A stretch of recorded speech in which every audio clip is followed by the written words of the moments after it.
prison sentence I didn't see coming. So I spent 33 months in a federal prison for a crime I didn't knowingly commit. And the key word there was knowingly. Now, let me set the stage. I was guilty, but I didn't know in the context of what was going on that my boss was running the largest stock fraud in the history of the state of Washington. He took over $93 million from more than 5,000 investors over a 7-year span. And I came in as a consultant in the last 15 months of that run. It was supposed to be 30 days. I stuck around for 15 months thinking the company was going to go public, never had a clue.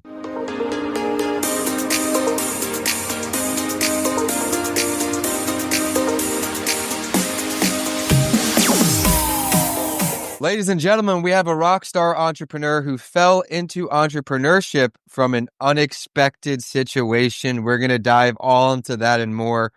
His advantages he provides you. He's got a best-selling book we'll tease too, so look out for him on Writing with Authors coming soon.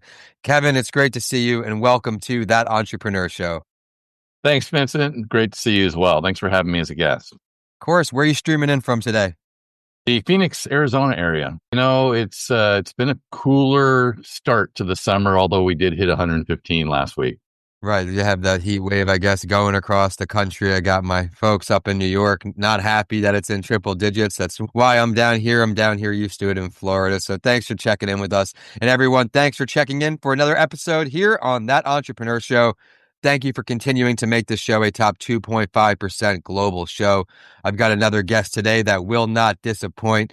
Be sure to head to comingalivepodcastproduction.com to check out how to start your journey today. Have conversations like Kevin and I. Kevin's joining us as the founder of Blindspots. But as I started, his entrepreneurial career came from an unexpected occurrence. Kevin, please share your journey from wherever you feel comfortable. Absolutely. Yeah. So my entrepreneurial journey actually started when I was the proverbial lemonade stand, right? I'm a serial entrepreneur, but I reached the pinnacle of my success, sold a company during the dot-com craziness in the late 90s. And then my next opportunity blindsided me with a prison sentence I didn't see coming. So I spent 33 months in a federal prison for a crime I didn't knowingly commit. And the key word there was knowingly. Now, let me set the stage. I was guilty, but I didn't know in the context of what was going on that my boss was running the largest stock fraud in the history of the state of Washington. He took over $93 million from more than 5,000 investors over a 7-year span. And I came in as a consultant in the last 15 months of that run. It was supposed to be 30 days. I stuck around for 15 months thinking the company was going to go public, never had a clue that I would be spending 33 months in a federal prison. And to put a capstone on the story, we can certainly get into the details, but everybody always wants to know, well, did the boss go to jail? Yeah, he did. He went to prison. He took a 20-year plea bargain. Of the 34 employees, myself, the boss, and 10 other men all went to prison for them. Congratulations on how far you've come. I know it wasn't easy for you. You're thriving here in your new venture, but were there any tips, I guess, while you were in prison wrongfully, right? You have this thriving business now. Were you doing some brainstorming there, or how did this next venture come out of the gate after you were released?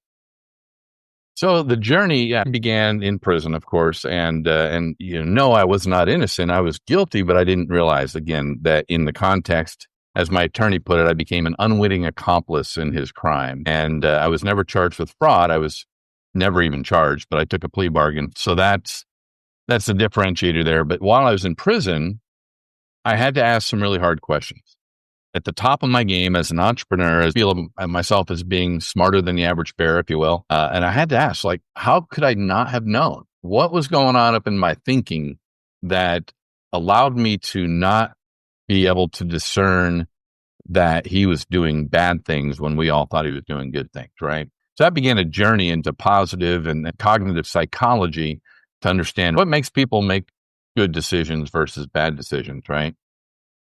That passion began to grow. And as I got out of prison, I was determined to go back into the speaking arena, which I had been in many years prior. and help other leaders, entrepreneurs make better decisions and build stronger relationships. Because what I realize is that it's our mind, our thinking processes that get in the way of being able to do that effectively. So that was the beginning of that journey, and it's been a hard road in many ways, but I've been blessed in many other ways. But that's where the journey began, and we can go from there, Vincent. Well, thank you for sharing that. And you're making the most of something, a situation that, of course, you didn't want to happen, but you found a way now to help other people from potentially making a similar mistake without knowing. So I really commend your willingness to give back to people, help them learn from your story. Everyone, we all have a story to share. Please share yours. You never know who you'll impact. And now, as I mentioned, he's embarked on this next entrepreneurship journey. A lot of us have the lemonade stands, and you hear on the show, I was the snow shoveler, right? I looked at it as an opportunity to make my own money every winter. And back when you're a kid, $100 is a lot, right? I'm like, I got $100. Cool. So I love Mm-hmm. the early entrepreneurship there. I want to talk now about the blind spot advantage. Let's talk about it.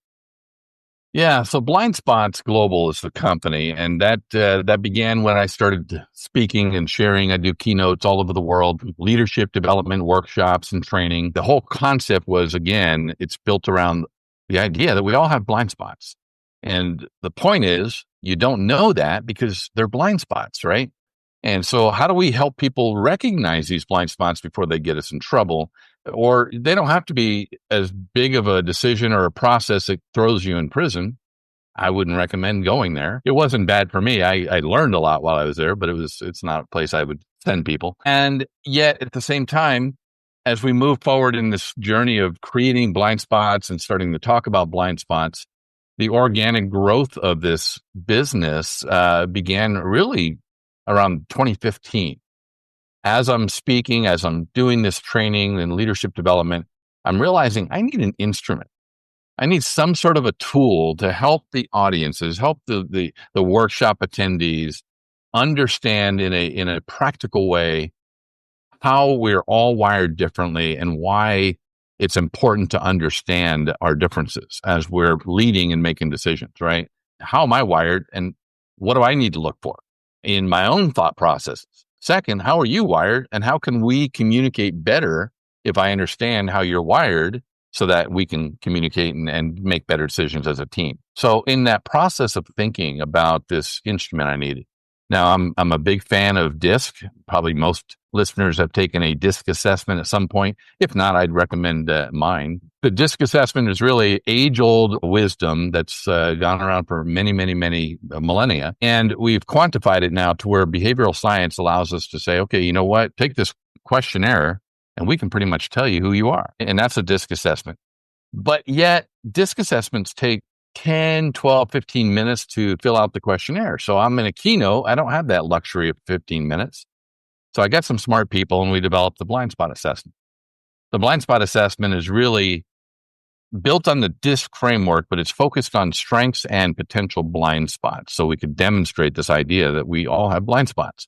It takes less than 3 minutes. That was one of my goals. So now an audience can fill it out quickly. And it's startling accurate results. So everybody comes back and says, oh my gosh, that is me. You just nailed it.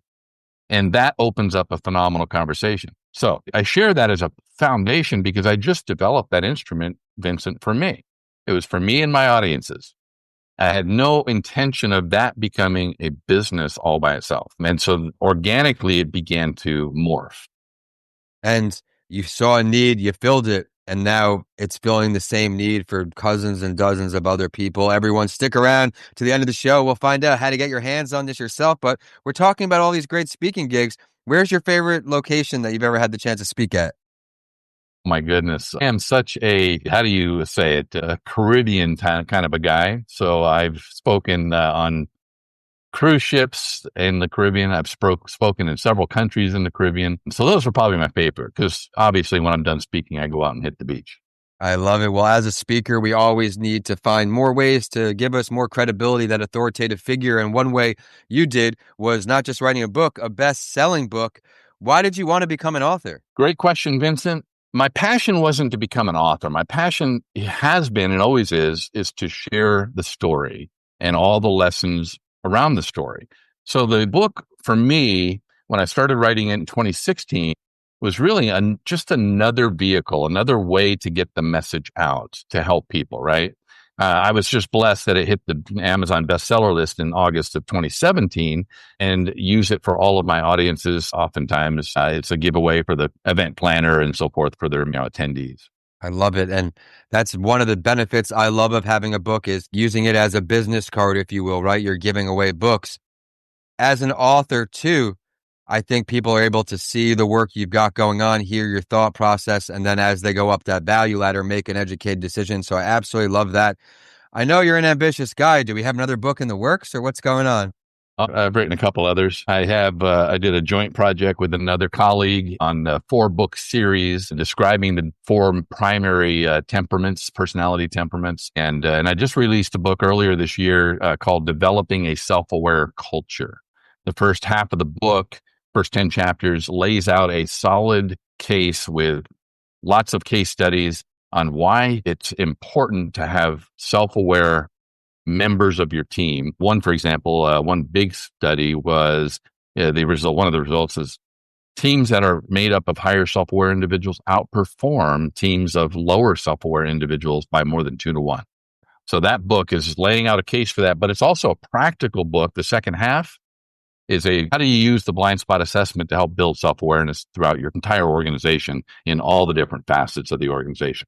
Love the hands-on approach with the books. I've been trying to do that with my later releases, giving some tactical, get in there and go ahead and do it. Absolutely love that. But you mentioned serial entrepreneurship too. Is there anything else cooking in your world or what's going on? Are we focusing on this company? Yeah, that's great. I love it. You picked up on that. And while I'm biting at the bit to share the next venture, I do have a venture with some partners with an AI project that we are thrilled about. So, Any but sneak peek? I can't give a lot of information yet. It's we're in the development stage. Prototype has already been proven. We already have a client that wants to integrate, but we have to get MVP finished here. So. I love it. Well, everyone, you're going to have to stick around for a few more minutes, find out how to get the updates on this. But now that we're getting towards the end here, do you have any piece of advice for a new stage entrepreneur, something you wish you knew before you got started? I was just talking to a good friend of mine. He is a business consultant. We've known each other for, 40 years. In fact, we were business partners in a 13th largest Century 21 franchise in the country many years ago. And literally this morning, we had this conversation. And for young entrepreneurs, I don't mean young necessarily by age, right? But somebody getting into entrepreneurship, one of the biggest takeaways that both he and I said is that we both thought at some point in our early career, I don't know what I'm doing. I need to find some people to help me with the wisdom to get where I want to go. And that's what we both did individually and then collectively. And so I'd recommend that to everybody. Those are the blind spots. We think we have a pretty good idea. We have a passion. We're excited, but the blind spots will bite you. So you need to surround yourself with a lot of smart people, smarter than you, preferably, who are willing to speak into your life and kind of course correct you when necessary or give you wisdom when asked. Love what you just said. They're smarter than you. Not much changed for me until I started putting myself in rooms where I was the least intelligent in certain areas. There was always something to learn from every single person, no matter which conversation you have. The learning never stops. So I love that advice. But now we're going to pick into your brain just a little more, Kevin. If you could pick any entrepreneur who you haven't met yet, but I do go dead or alive, who you would choose to sit down and have a conversation with at this point of your career, who are you choosing? Oh boy. This is a sort of a polarizing statement, possibly, but honestly, I would think I would love to sit down and just talk shop with Elon Musk. Not because he's the richest man in the world or anything to that effect. He's just a brilliant, brilliant entrepreneur and engineer and all of that. I even told people, I said, listen, we're in an era where we look back on Benjamin Franklin and some of the Edison and some of the geniuses who their work has carried on legacies to this day, right? I think we're in the midst of that same era with somebody like Elon Musk. Other generations, and we're going to look back and say, oh my gosh, he really changed the course of history. He's changed every single thing he's touched. I mean, what was it? PayPal, SpaceX, Tesla, you name it. So inspiring. But let's delve deeper here, Kevin. Where would the meeting go down if you could pick the location spot too? Well, I already gave you the hint on that answer. Going out. It would be somewhere on a beautiful beach in the Caribbean, most likely. Do you have a lot of good beaches over by you in Arizona? Not until the San Andreas fault takes place. I That's a was saying, 'cause I joke. know you're Sorry. such a beach guy, so I Yeah, figured, hey, you might yeah. have found something I Actually, don't know about. San Diego's about what 6 hour drive for us, so that's beautiful. And then, but the beach that most Arizonans, at least Southern Arizonans, go to is called Rocky Point, Puerto Penasco in Mexico. It's on the Gulf, and it's about a 3.5 hour drive. Oh, it's exciting. Well, Kevin, thanks for sharing that. We asked for some advice for new stage founders. Before I get your contact info, let's talk more for scaling entrepreneurs now, something you've done successfully multiple times. What's a piece or two of advice you can give to our audience? To scale, you really have to focus on people processes, right? Of course, you have to have capital, but people and processes are really important. We often make mistakes, and this is a lot of my work today when I'm working with existing organizations that whether they're in scale mode or whether they're seasoned, is we reverse the priority. We think processes are more important than people. And in reality, people are the key to a successful business. Process is extremely important. So not to downgrade that. So we really need to focus on people. So strengthen your personal leadership skills. Don't just think because you're a nice person that you have leadership skills, but really go after what does it take to connect with people, because connection is powerful. I love that. And the leadership, it can't just be a quote behind the desk. Shout out to Jerry. Jerry and I coached him on his book, Destination Employer, and it talks about some of those things with the company culture, things you were talking today. It can't just be a quote behind the desk, can't just be some words. You have to actually live it. And it's something I try to do every single day with my company. Where's the next speaking gig you're going to? I know you're a worldwide speaker. Where's next? Well, that's a great question. So I'll be heading to Vegas here in a couple weeks. I'm heading to Houston next week. Yeah, those are the next upcoming things. A little easier for you to be domestic. Those flights can get a little long. Yeah, for sure. Oh, man, well, we touched on so much fun stuff today. Your whole journey, everyone out there, he's a great resource to have in your corner. I'm going to ask him now how we can get in touch with him. But remember, we touched on a lot today. There's lessons from selling a company during the dot-com era, overcoming prison and now thriving, right? That blind spot advantage, leveraging how we are wired, some disc assessment talk. Where can we find some of your special ones and everything else about you? Visit blindspots.com. And the assessment company has its own website. That's blindspot.assessments.com. Say people want to get to know you a little more. They love some of that book talk we have. Let's show some love to your books again and then where we can find them. Yeah, absolutely. Just happen to have one sitting right here by my desk. But yeah, Blind Spots, Why Good People Make Bad Choices. Go to Amazon and you'll be able to find that and make that available to yourself. Love it. Well, everyone, go check out his book. Go check out his websites. He has a lot of value to offer. My name is Vincent A. Lansey, and I want to thank you for tuning in to another show here on That Entrepreneur Show. Remember to subscribe to stay current with our community of entrepreneurs. And the show is brought to you today by Coming Alive Podcastproduction.com. We're signing off. Arizona down to Florida. Kevin, thank you so much for stopping by That Entrepreneur Show. You're welcome, Vincent. Thanks again for having me.